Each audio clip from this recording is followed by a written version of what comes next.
Number एक, यदि यदि a का मान b से बड़ा हो तो ये जो दीर्घवृत्त की समीकरण होती है उसका चित्र ऐसे बनता है।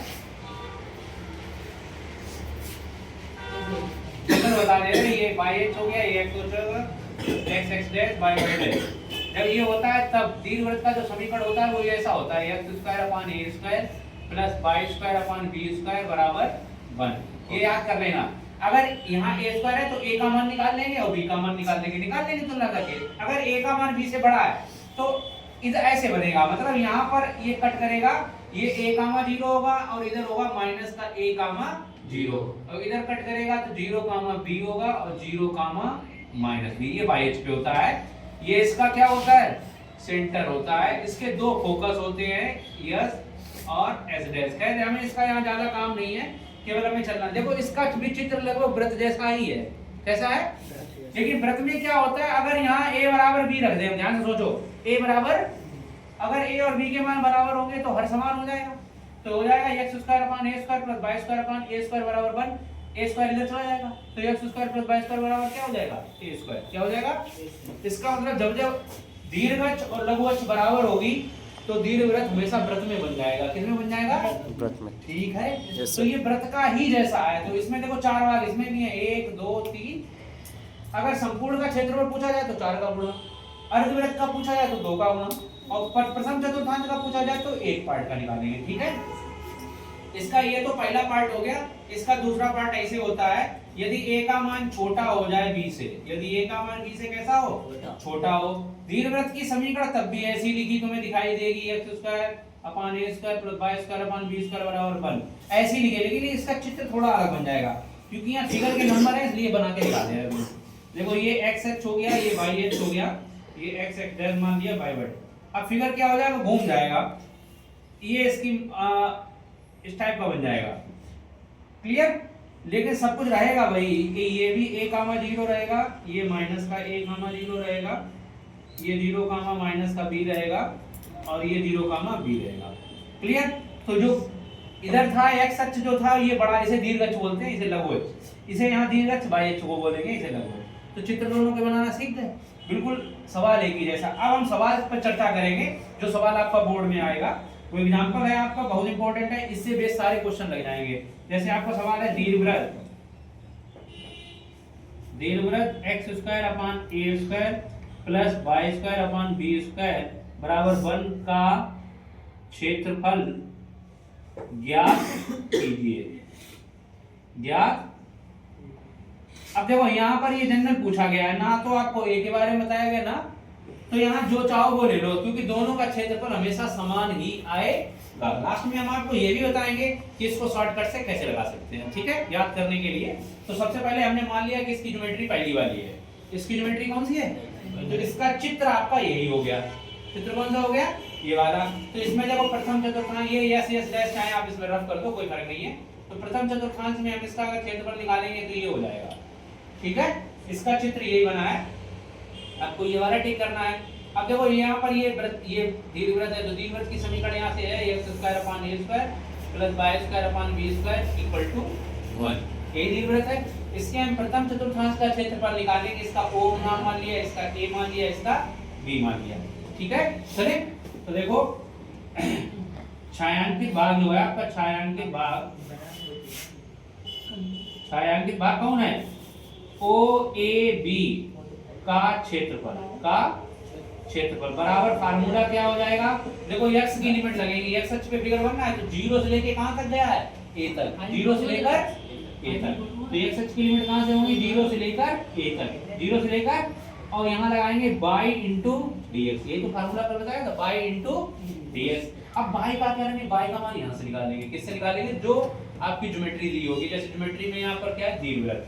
तो देखो दीर्घवृत्त है क्या? x square upon a square plus y square upon b square बराबर, यहाँ से अगर y स्क्वायर का मान निकालें तो y square upon b square बराबर 1 minus x square upon a square. ये प्लस वाला उधर भेज दिया, तो y स्क्वायर की वैल्यू यहाँ से कितनी आएगी? y स्क्वायर उधर राइट हैंड साइड में एलसीएम ले लीजिए, तो a स्क्वायर इधर मल्टीप्लाई हो जाएगा, a square minus x square upon a square. b square का इधर मल्टीप्लाई क्रॉस कर देंगे तो b स्क्वायर बराबर y स्क्वायर बराबर b स्क्वायर इनटू में हो जाएगा a square x square upon a square. हमें y का मान निकालना है, वर्गमूल ले लेंगे। क्या ले लेंगे? अंडर रूट आ जाएगा इधर, b square a square minus x square upon a square. देखो ये कांस्टेंट नंबर है, दोनों बाहर निकल आएंगे, बी अपॉन ए और ए स्क्वायर माइनस एक्स स्क्वायर। यहाँ हमने प्लस क्यों लिया है? क्योंकि हम प्रथम चतुर्थांश का निकालते हैं। प्रथम चतुर्थांश में y का मान सदैव कैसा होता है? धनात्मक। x का भी मान कैसा होता है? इसलिए हमने केवल प्लस लिया है, माइनस को छोड़ दिया। तो y का मान निकाला है, इसलिए जो क्षेत्रफल निकाल रहे थे, तो क्षेत्रफल OAB का क्षेत्रफल बराबर हो जाएगा, तो चल रहा था यहाँ 0 से a और y का मान हमने निकाल लिया b upon a under root a square minus x square into d x. तो देखो b अपॉन a अचर संख्या बाहर निकल आएगी, ये हो जाएगा 0 to a under root a square minus x square into d x. और ये कल हमने इसका फार्मूला आपको बताया था कि समाकलन इसका डायरेक्ट लगा सकते हो। फार्मूला लिखे दे रहे, फिर भी याद कर लीजिए, under root a square minus x square into d x का क्या फार्मूला था?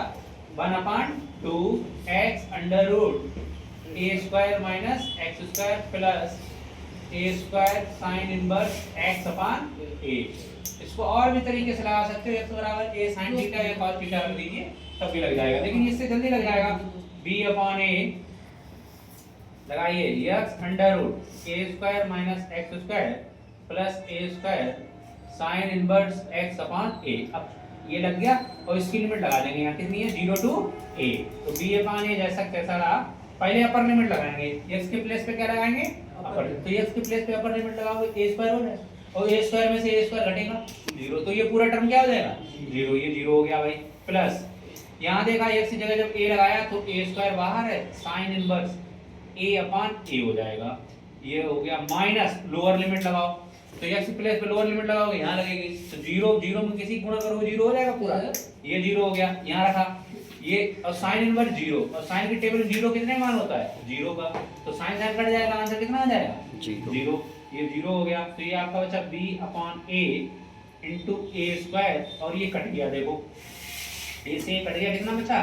1।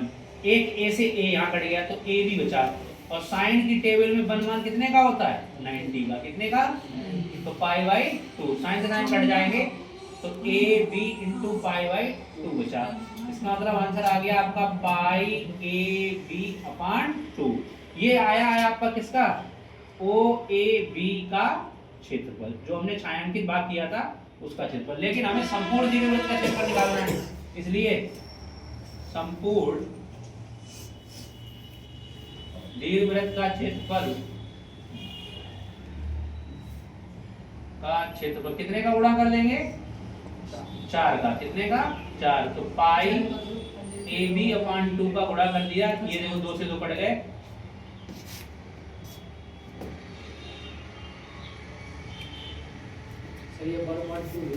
अच्छा 1/2 और यहाँ से इसकी हो गया 4 हो गया था, तो 4 से 4 पूरा क्या हो जाएगा? कट हो जाएगा, 4 से 4 कट हो गया, तो कितना आ गया? πa।